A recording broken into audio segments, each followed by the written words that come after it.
You have one ship. We brought 41 warships. Then you should have checked who made the maps. The star maps never lied. That was the first thing Commander Yara Osei had learned at the Cartographic Core Academy on Titan, sitting in a room full of 18-year-olds who thought space was romantic. Their instructor, a grizzled old woman named Director Holt, who had 3 fingers missing on her left hand and never explained why, had pressed her remaining fingers flat on the table and said it slowly, like a prayer. The maps never lie. People lie. Technology fails. Empires collapse. But the mathematics of where things are, that is eternal. Yara had written it down. She still had the notebook. That notebook was now tucked into the inner pocket of her pressure suit, riding against her ribs like a second heartbeat as she floated alone in the observation deck of the CSS Ardent, watching the Keth fleet materialize out of warp space like a bruise spreading across the face of the universe. She counted them without thinking. It was a habit. A cartographer always counts, always measures, always places things in relation to everything else. 41 warships, the largest she had ever seen in person. The Keth called them Dominion class in the translated comm traffic that Earth's listening posts had been intercepting for 11 years. Each one was 3 kilometers long, shaped like the curved blade of a knife, their hulls made of something darker than space itself, a material that seemed to eat light rather than reflect it. When they moved, they left a faint violet trace in the vacuum, like afterimages of violence. Behind them, 3 jump-capable colony suppression vessels, the kind the Keth used to end civilizations. Not destroy them, just end them. There was a difference, and the Keth were precise about it. Yara pressed her hand against the cold observation glass. 41 blades pointed at humanity's throat, and between them and Earth, one ship, the CSS Ardent. She almost laughed. Almost. The Ardent was a cartographic survey vessel. It was not a warship. It was not even a good ship by most definitions. It was a collection of sensors, processors, and long-range imaging arrays wrapped in a hull the size of a city block, propelled by engines that were technically sufficient and practically embarrassing.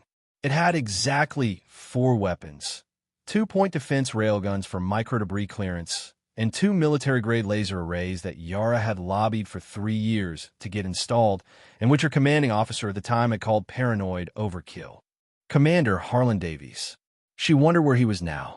Probably in a bunker somewhere under London, listening to the same alert sirens she was hearing through the ship's intercoms. Every alarm on the Ardent was currently sounding. She let them scream. She had silenced them in her mind. The Ardent had been alone in the Kepler belt, a region of sparse asteroid clusters between Mars and the edge of what Earth considered monitored space, when the Keth dropped out of warp, conducting a routine resurvey of navigational hazard positions. The kind of work that nobody in the Admiralty thought was glamorous, which was precisely why they assigned it to Yara, who had annoyed too many people with too many memos about undervalued mapping protocols. She had been eating a protein bar and arguing with her chief sensor operator, a 26-year-old genius named Pyotr Walczak, about whether a particular cluster of carbonite rocks qualified as a navigational hazard or just an inconvenience. Then the long-range arrays had screamed, and the argument had stopped.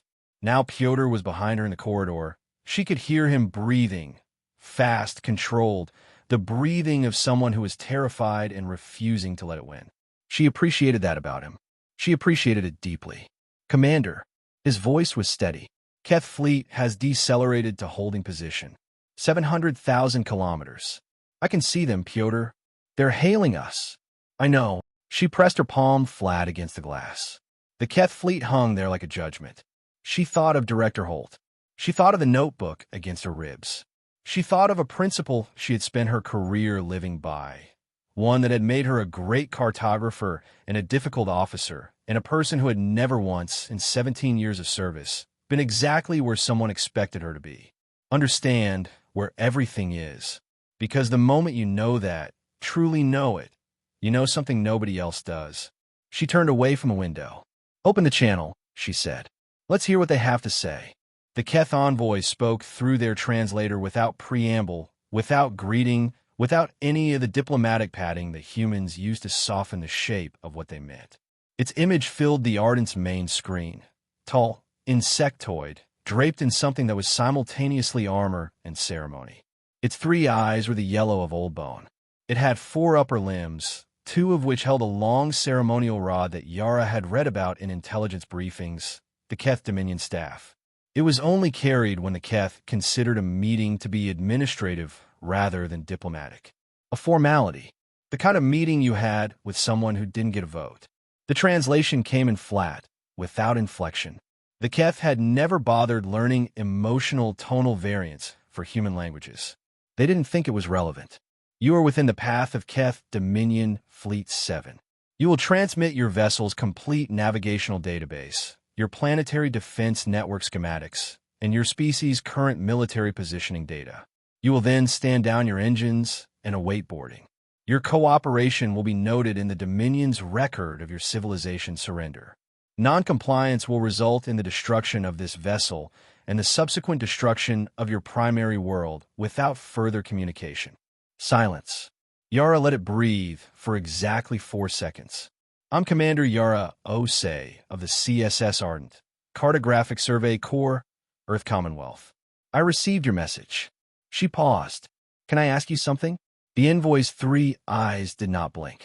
State your query. How long did it take you to reach this system? A pause on their end.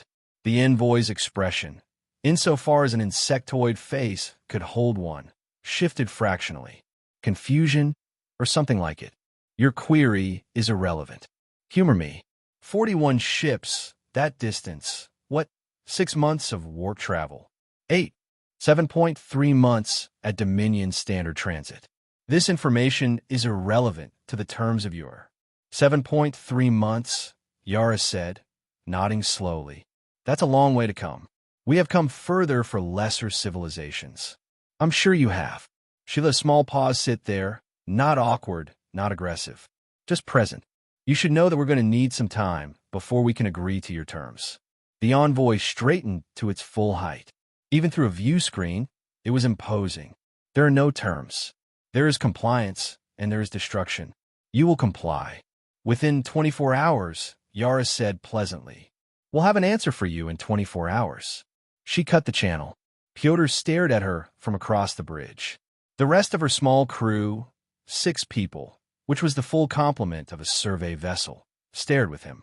Navigator Chitty Ease, sensor specialists Amara Diallo and Kofi Mensah, who were twins and had requested assignment together and gotten it because nobody at the Corps had wanted to deal with the paperwork of separating them. Chief Engineer Rosa Reinhold, who was 53 years old and had opinions about everything and was usually right, and Weapons Officer Lieutenant Daeung Kim, who technically oversaw point defense systems and who had, when the Keth fleet appeared, quietly and professionally lost most of the color in his face.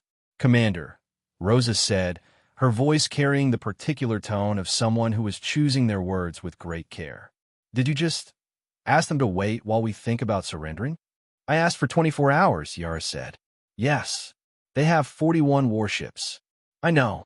I counted. We have 4 guns. I know. I counted those too. Rosa stared at her. What are we going to do with 24 hours?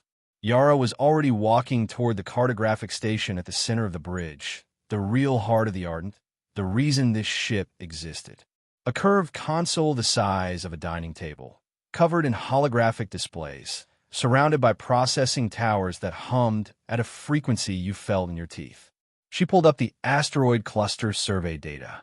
She pulled up the Kepler belt navigational charts, all of them going back 40 years. She pulled up the warp emergence pattern data from the Keth fleet's arrival, which the Ardent's long-range arrays had automatically recorded the moment they detected an unregistered warp signature. She sat down. Give me coffee, she said, and then sit down and don't talk to me for a while. She opened her notebook. She began to work. The Keth envoy's name, according to intelligence files, was Sekthar, which roughly translated to the one who closes doors. It was an earned name. In the Keth Dominion, names were not given at birth. They were accumulated through action. Sekthar had supervised the subjugation of 4 species. 3 of them no longer existed as independent civilizations. One still did, technically, but its people now served as a labor pool for Dominion mining operations. He sat in the command throne of the Dominion's Edge, the flagship of Fleet 7, and he thought about the human female. The audacity of her was almost interesting. Almost. He had expected fear. He had experienced fear from the other species. It came in different forms, but it always came. Some collapsed immediately into supplication. Some raged and then collapsed. Some went silent and still, like prey that had accepted its fate. But the human had looked at his fleet, at 41 ships of the most powerful military force in this spiral arm of the galaxy, and she had asked him a question about travel time with the tone of someone who was mildly curious. It was unusual. It was not concerning. The humans were, by every metric the Dominion used to assess civilizations, unremarkable. They had space travel, yes. They had technology, yes. Primitive by Dominion standards, but functional. They had spread across several worlds. They had a military. Secretarial had reviewed the intelligence files in the 7 months of transit. Humans were physically fragile. They had a short lifespan. They fought among themselves with extraordinary dedication, which was either a sign of internal weakness or, occasionally, a kind of talent for violence that could complicate suppression. The analysts had flagged the violence as a potential concern. Secretarial had noted it and moved on. Their fleet had been stationed at Earth. Their warships were capable but outmatched. The Dominion's projections gave the full human defense network a 7% chance of inflicting meaningful damage on Fleet 7 before being neutralized. 7%. That was generous. The analysts had rounded up. The vessel sitting in front of him was not a warship. His sensors had confirmed it immediately. A survey ship, a scientific vessel, likely crewed by researchers and technicians. Its armament was laughable. He would give them their 24 hours. It was a trivial concession. And then, when they complied or refused to comply, it made no difference. The outcome was the same. Fleet 7 would move past them toward Earth. Past this one small vessel. This one small vessel that happened to be sitting between his fleet and the inner system. Secretarial was not a suspicious entity by nature. Suspicion implied the possibility of a threat. He saw no threat. He saw a human female in a tiny ship, alone in an asteroid field, asking questions about travel time. He told his communications officer to acknowledge the 24-hour window.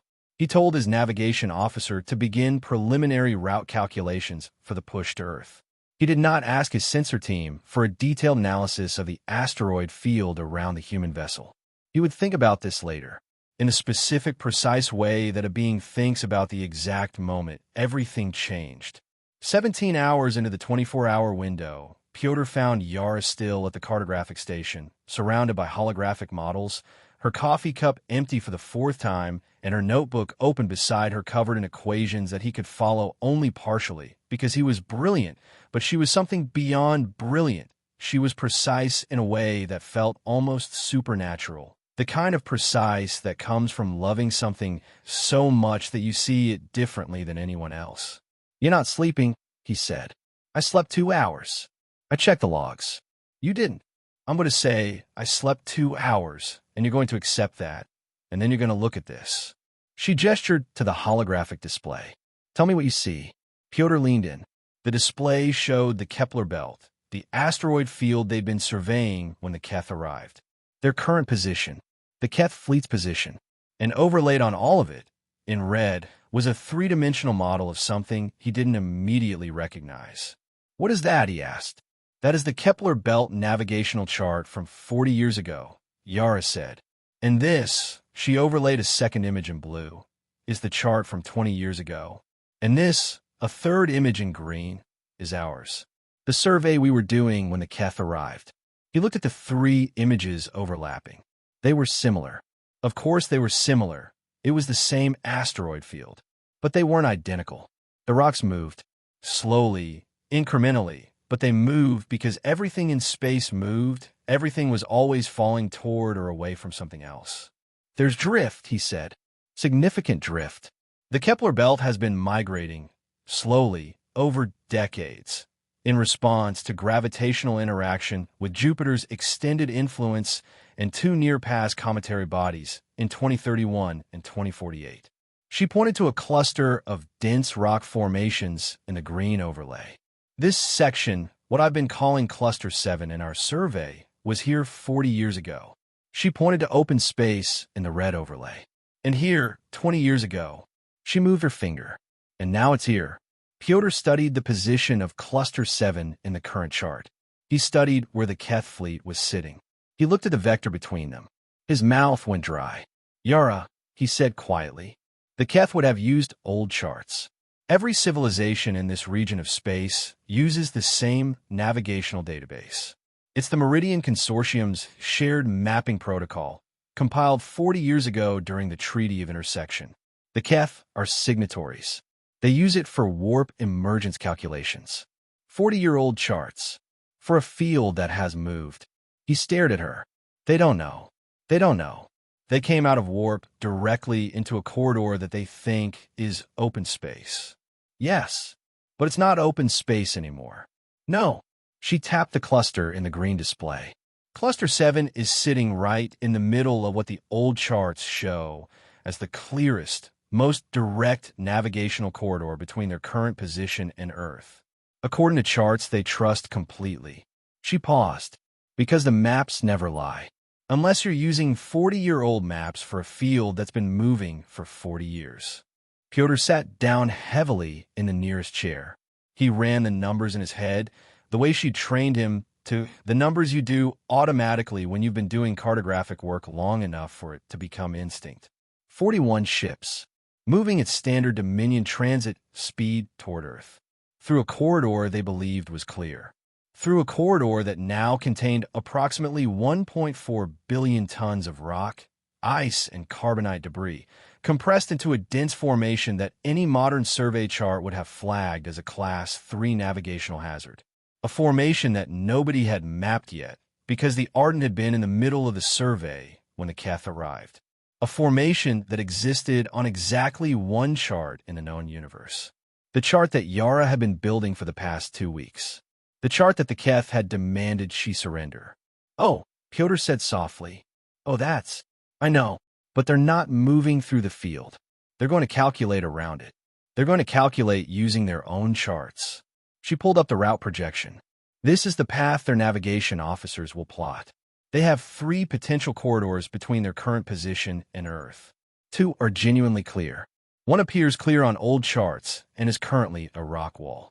She highlighted the 3rd corridor. They will plot through here because it's the shortest, most direct route, and because their charts show it's clean. And when they try to warp through it, they won't warp. We're too close to the sun for reliable warp emergence. They'll transit at sublight, which means no shields, no deflectors, regular hull integrity only. He felt the weight of it settling, and they'll be going fast enough that Cluster 7 will do the rest. She said it flatly, not with pleasure, not with savagery, just with the steady, clear certainty of someone who had looked at the math until there was no room left for anything else. The front ships won't be able to stop in time. The back ships will pile in. The formation is dense enough to cause cascading hull failures at transit speed. It won't be clean, but it will. It will end it, Piotr said. It will end it. He looked at her. This only works if they move. Yes, and they'll only move if we don't warn them, and if they don't scan the field themselves. Their sensors are pointed at us, at Earth, at the inner system, not at the rocks behind them. How do you know? She smiled briefly, tiredly. Because they're not worried about rocks. They're worried about us. She gestured at the Ardent, at its tiny, laughable hull, its 4 guns, its 7-person crew. They're watching this. A survey ship. An insult. The thing standing between them and a planet they're already considering conquered. Her voice was steady. They're not worried about the rocks. They should be, Piotr said. No, Yara said. They should be worried about the person who knows where the rocks are. 3 hours later, with 6 hours remaining in the window, Sekthariel opened the channel again. He had grown impatient, and impatience in a Keth of his rank was simply authority expressing itself. Human Commander, he said. There is no reason to wait the full period you requested. You will surrender now. On the Ardent's bridge, Yara's crew looked at her. Pyotr's hand hovered near his console. Rosa stood with her arms crossed, jaw set, the look she got when she decided to go down fighting even if she didn't quite understand the shape of the fight yet. Daeyoung Kim had both hands on the weapons console, which could do approximately nothing against 41 warships, and which he intended to use anyway. Chitty Ease, the navigator, was looking at the route projection on his secondary screen. He'd run the numbers independently 3 hours ago, after Yara had walked him through it. He hadn't said much since. He was the quiet type. But when he looked at Yara now, she saw it in his eyes, the same thing she felt. Not exactly hope, because hope was too small a word for it. Something older. Something that didn't have a word. Yara faced the view screen. "Envoy Sector Yul," she said. "I want to be honest with you." The envoy's 3 yellow eyes held steady. "Speak. We are a survey ship. We are not a warship. I know that your intelligence has already confirmed this." She paused. "I know there's nothing we can do to stop your fleet. I know that Earth will fall eventually, because that's what the numbers say, and I've spent my entire career trusting numbers." She watched Sector Yul process this. She watched him settle into it. The comfortable geometry of a predator being told what it already knew. "Then comply," he said. "I'm telling you this," she continued, "because I want you to understand that what I'm about to say isn't a threat. I don't have the capability to threaten you. It's just information. Speak your information." She leaned forward slightly. "Don't take the center corridor." Silence. Sector Yul's stillness shifted by a fraction.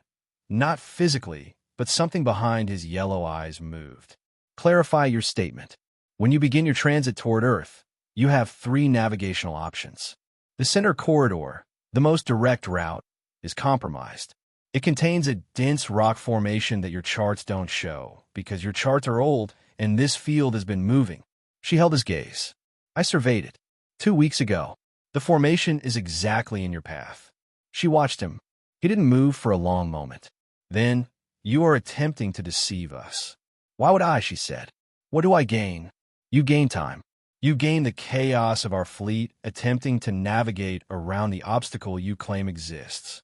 You'd lose maybe an hour routing around it. I'm not gaining anything." She shook her head slowly.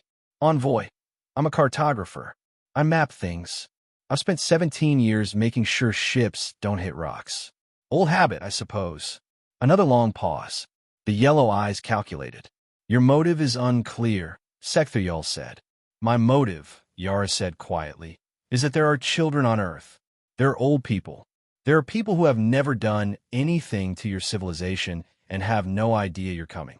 And I know that nothing I do is going to change what happens to them, because that's what the numbers say." She let that sit.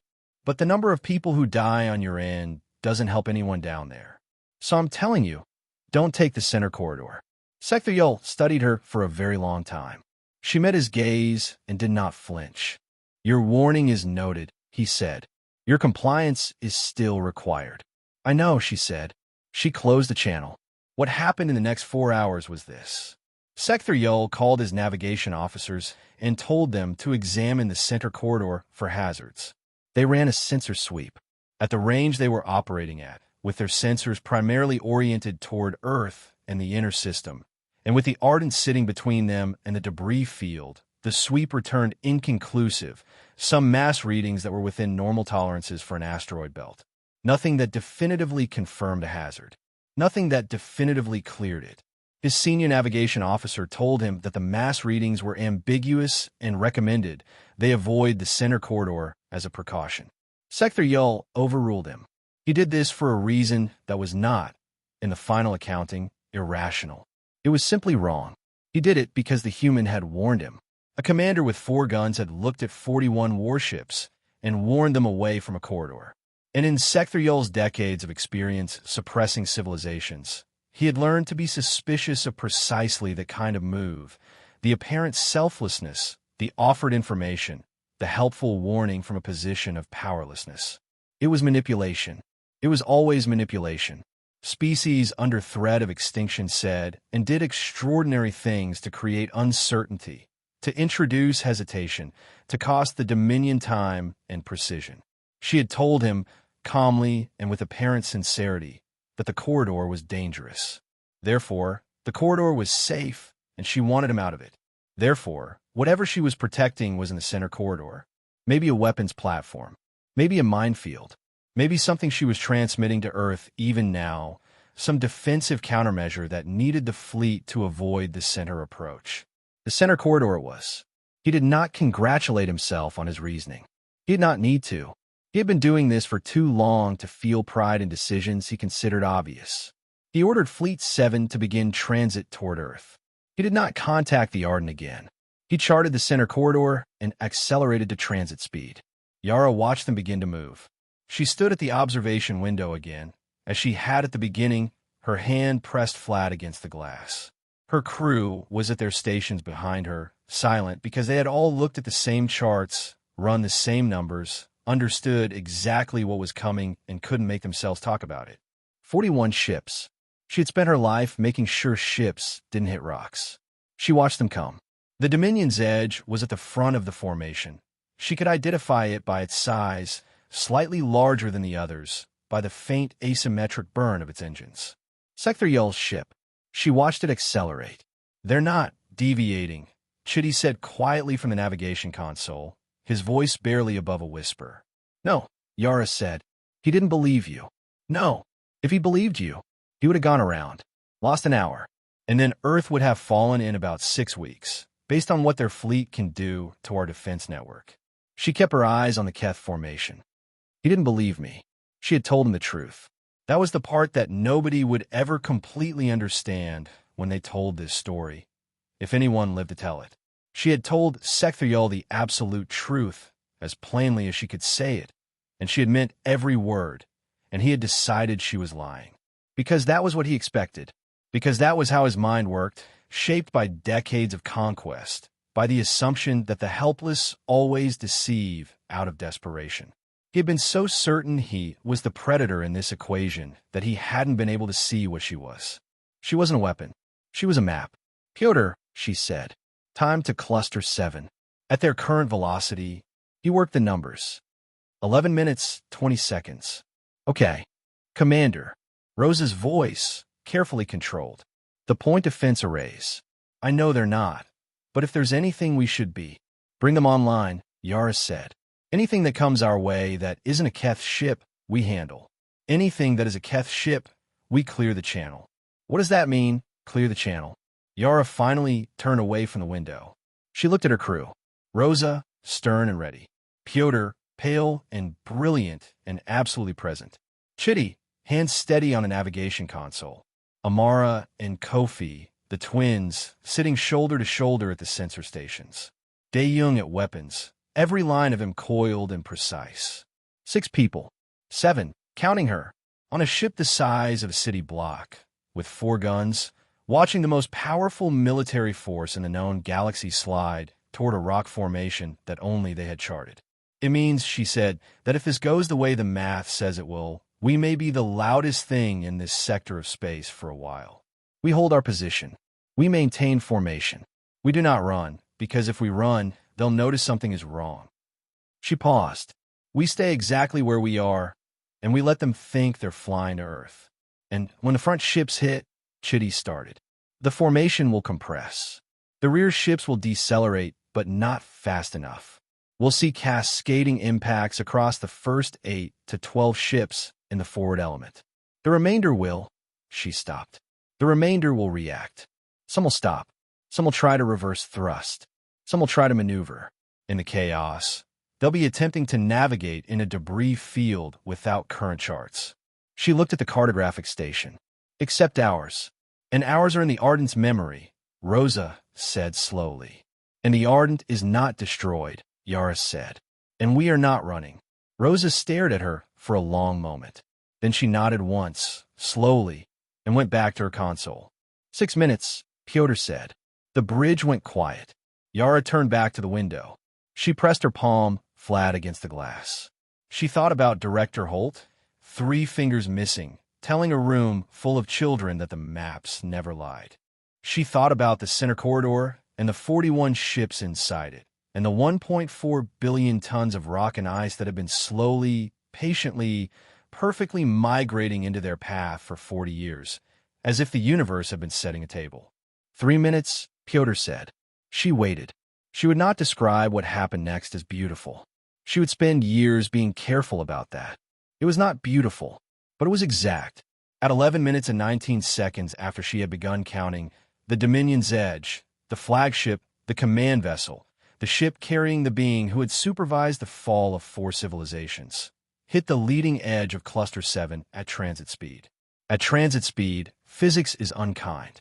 The impact was not instantaneous. It was a cascade, a crumple, a catastrophic deceleration that propagated through the ship's structure faster than any alarm could sound, faster than any crew could respond, faster than Sekhthyul could understand what was happening to him and to his certainty and to the clean geometry of conquest that had defined his entire life. The second ship hit the debris kicked up by the first. The third ship hit the second. For 8 seconds, the Ardent's long-range arrays registered a sequence of impacts that looked on the sensor display like a string of lights going out. 1 by 1, 2 at once, 3. The formation folded like a hand closing. The front compressed into the rocks while the rear tried to stop and couldn't because space gave them nothing to push against and the rocks gave them no room to live. 9 ships gone in the first 20 seconds. The remaining 32 tried to maneuver. Some succeeded only partially. 6 more were caught in debris fields expanding outward from the initial impacts and lost engine capability. Adrift. 14 additional ships reversed thrust and managed to pull clear of the formation. But in doing so, scattered in directions their charts couldn't guide them through because their charts were 40 years old and the field they were now inside had moved 40 years worth of very specific distance. They were not destroyed. Not all of them. But they were alone, each one, isolated in a field that was not on any chart they carried, without formation coherence, without command ship, without Sekhthyul, who was not dead but who was very much no longer in command of anything. 11 ships remained fully operational. They stopped. They held position.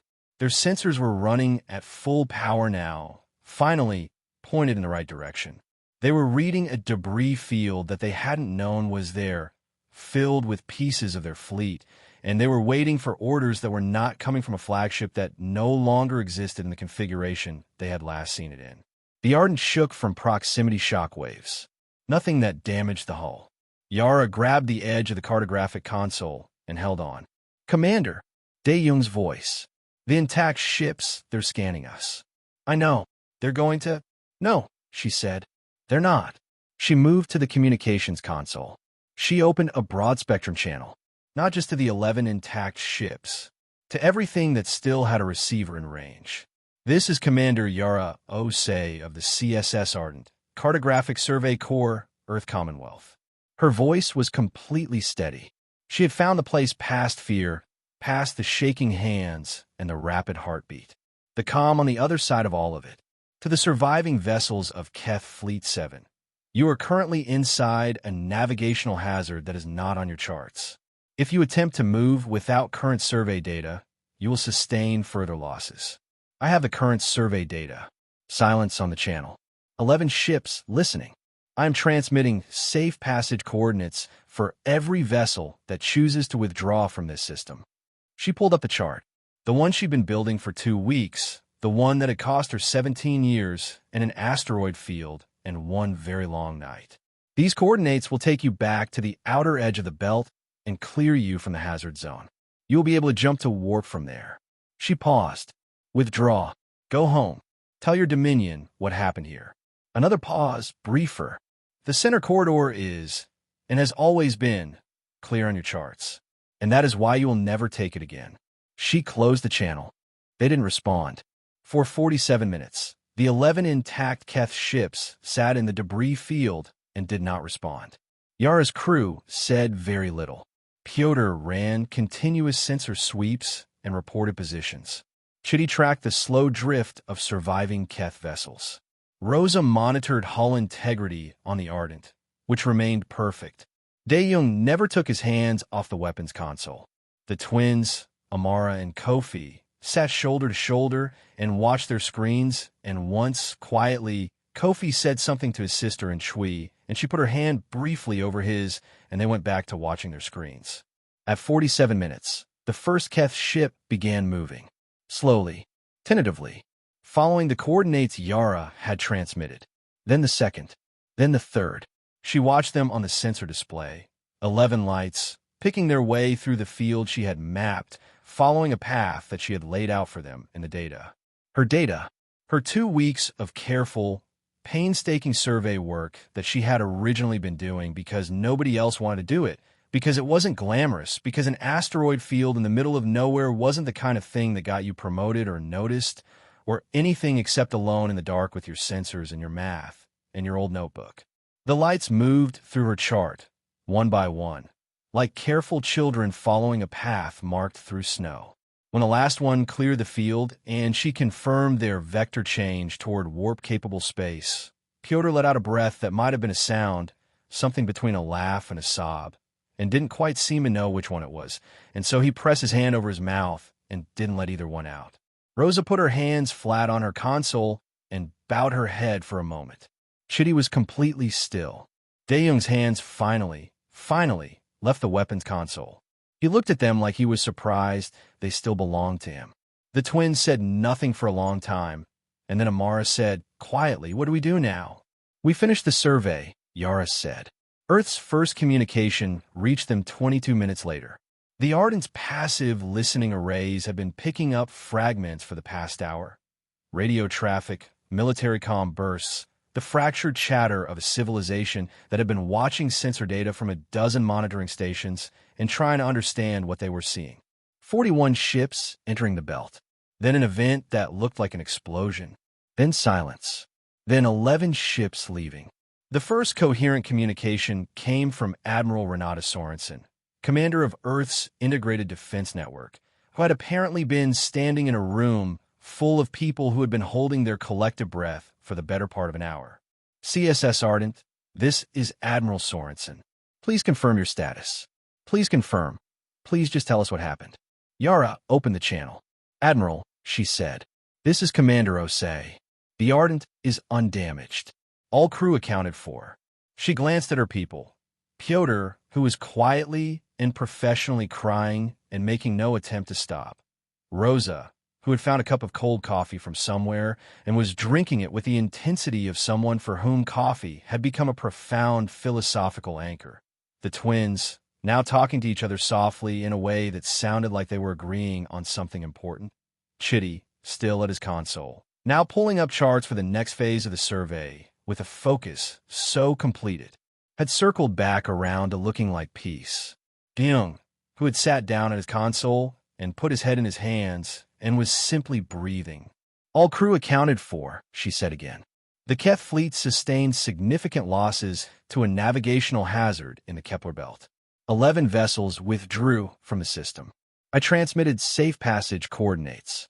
A very long silence from the other end. "You transmitted safe passage coordinates," Admiral Sorensen repeated. "Yes. To the remaining Keth fleet. Yes. After they, Commander, were reading debris fields consistent with the loss of 30 ships. 30 Keth warships. 29, Yara corrected mildly. 2 were disabled rather than destroyed. They may be salvageable if a Keth recovery vessel returns within." "Commander Osei." The Admiral's voice had reached a frequency that suggested she was in the presence of something she didn't have a category for yet. "How did a survey vessel? How did you?"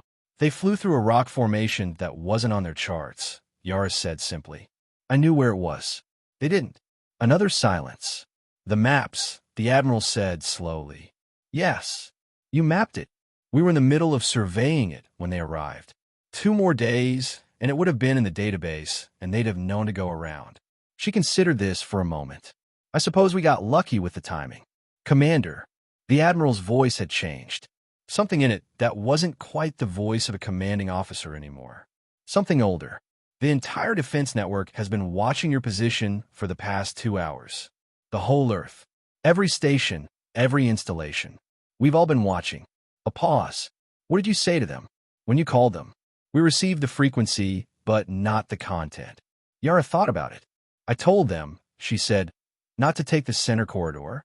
And then I told them again, after. Why after? Because by then they'd understand what I meant. The Admiral was quiet for a moment. When she spoke again, her voice was thick with something she clearly hadn't expected to be feeling on this particular Friday in the bridge of Earth's primary defense installation. Commander Osei, I'm going to need a full report. Eventually, after you've a breath. After you've had time. I'll need to finish the survey first, Yara said. The Kepler Belt data is incomplete. I'd like to submit a full chart set before we head back.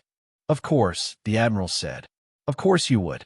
They held a kind of quiet ceremony that evening, or what passed for evening on a ship where evening was a setting on the lighting system.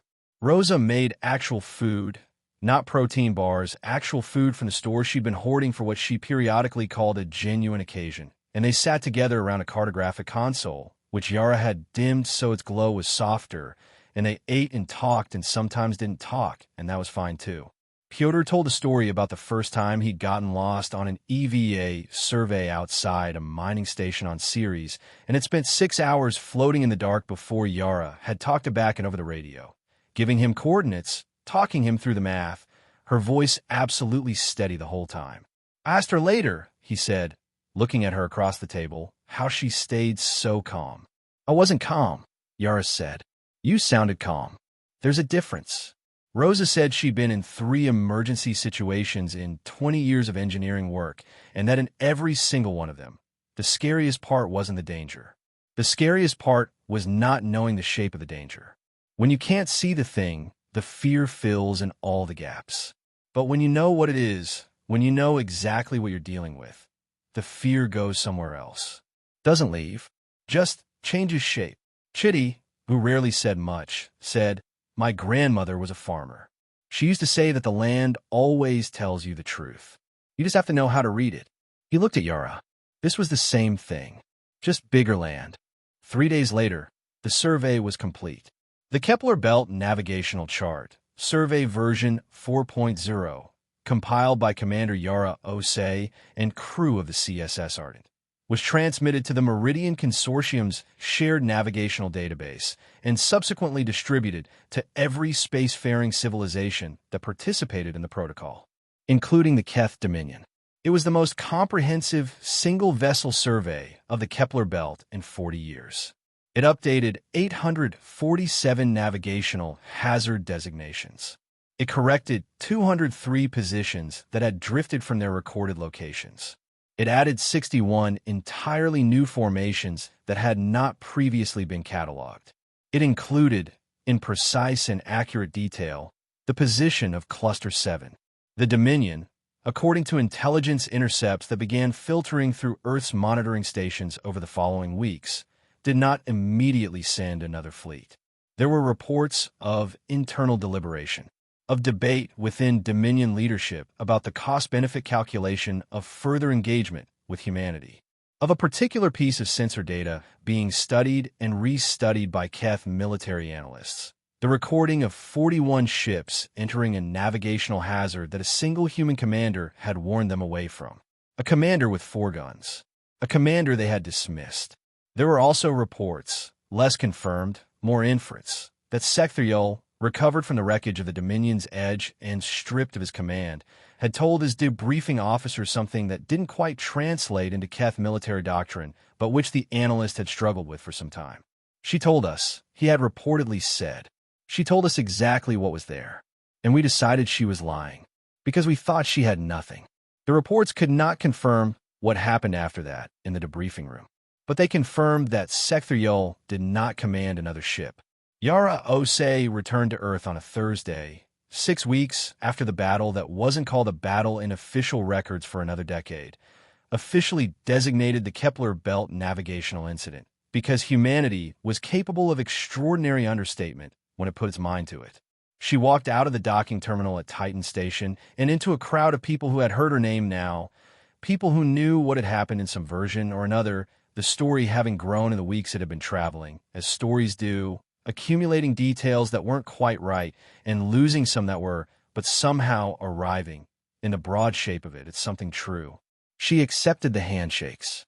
She accepted the expressions of gratitude and the tears from people she didn't know who had needed this in a way she hadn't fully understood until she saw it on their faces.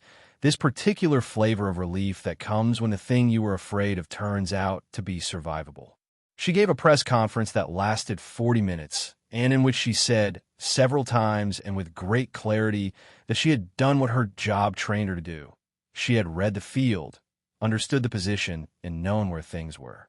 One of the journalists asked her what she wanted people to understand about what had happened, about what it meant. She thought about it.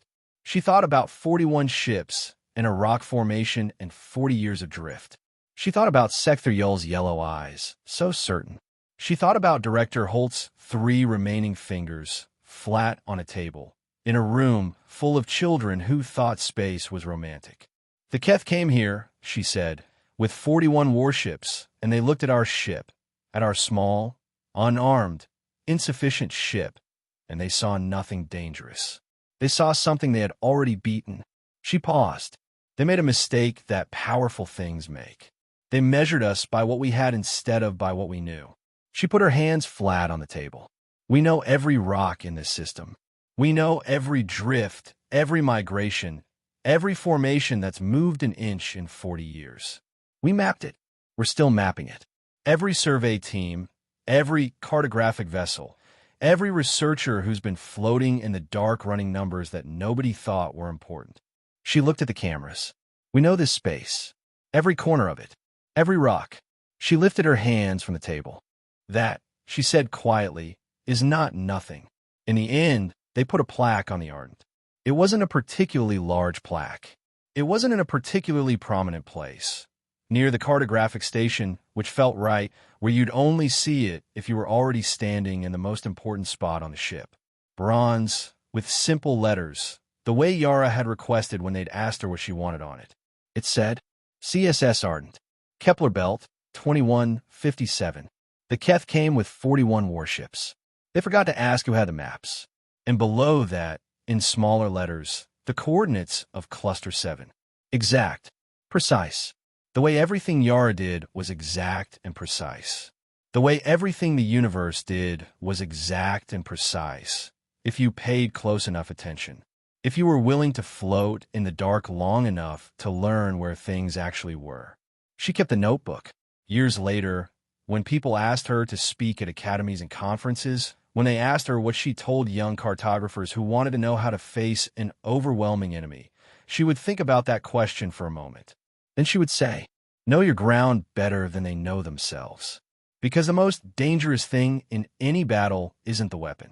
It's the mind that knows exactly where everything is and waits. She would pause. Then, quietly, with the particular calm of someone who had been there. They came to conquer a species. They forgot. We built the maps they trusted. And the stars burned on, indifferent and ancient, while the small ship floated in the silence it had made, undestroyed, uncaptured, unbroken, humanity charting the darkness, one honest rock at a time.